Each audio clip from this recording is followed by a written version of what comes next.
Amen. Sige, kain na kayo. Tao po!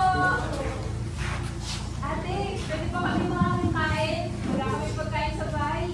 May nanay. Sige lang. Alam niyo po yung misis ko, nag-aandayan for 5,000. Kasi yung sinasabi sa Bible. Kaya kumain lang kayo. Nasaan na kaya si Pogi? Sorry po, nalit po ako. Punta lang po kasi sa kaibigan ko po eh. Okay, sige. Mapo ka na dito. Kumain ka na. Next time meron akong oras na binibigay sa'yo. Dapat kapag ganitong oras, umuwi ka na. Alam mo, ikaw, 16 ka na. Magdadalawang taon na lang. Pagiging legal na age ka na. Hindi ko papagamit sa'yo ang Tesla car natin. Kapag hindi ka pinag-isip natin. Malinaw? Vlogging. Okay, sige. Kumain pa kayo. Ay, tay, ito nga pala. Magbabayaran kasi ng tuition, kulang yung pera ko eh. Baka meron ka. Walang problema. Isend mo sa akin yung Gcash number mo. Papadala kita ng 50,000. Dahil mahal naman kita. Pinanganak. Tay, yung kaibigan ko may sakit. Wala sila pambayad sa ospital.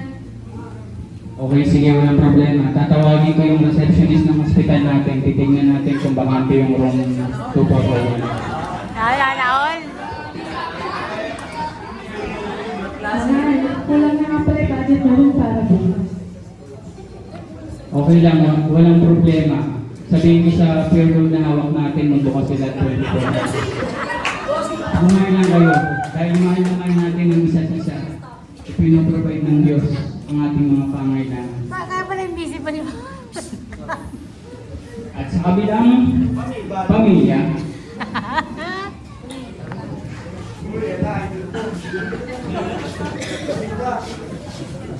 Sila may tutong pagkain. Ba't sila may tutong? Bakit bibigay ko ng pera? Lakwatsa. Wala ka binibigay ng pera sa akin.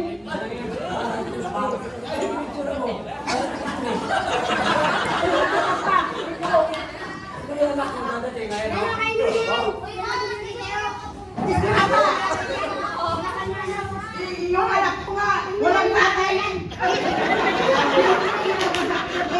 Wala ka nang ginagawa binibigay sa akin ng pera.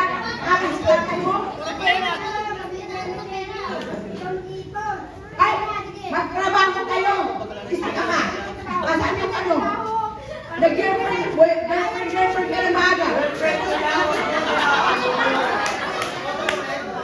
Magtrabaho kayo. Kung wala kayo sa kagalan.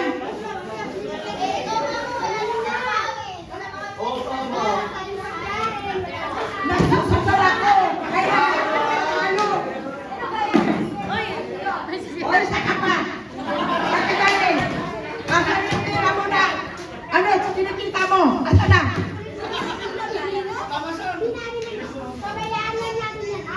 Ay, naku. Hindi po ini sa akin kasi kumakain sila sa akin. Dito.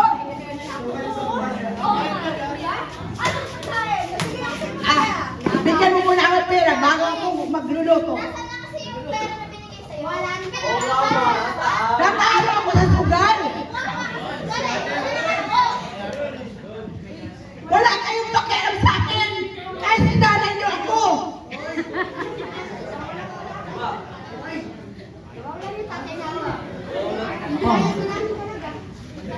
ayun na ba, ayun na ba?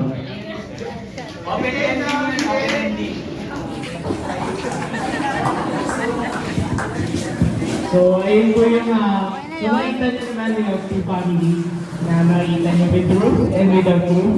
Makita nyo isang pamilya ay may pagmamahalan at sa kabila naman ay walang pagmamahalan. Pag sinabi ng pagmamahalan, makikita natin yung walang respect, walang kapayapaan, nandun yung pag-aaway palagi. Andun na yan kasama na yan sa without love sa isang pamilya. And ayun yung isa sa mga objective natin kaya tayo nito sa camp. Kundi ma-reconcile, ma-restore yung word na pagmamahal sa ating pamilya. Hindi lang sa brethren, hindi lang sa kaibigan, hindi lang sa friendship na meron tayo. Ganun na especially sa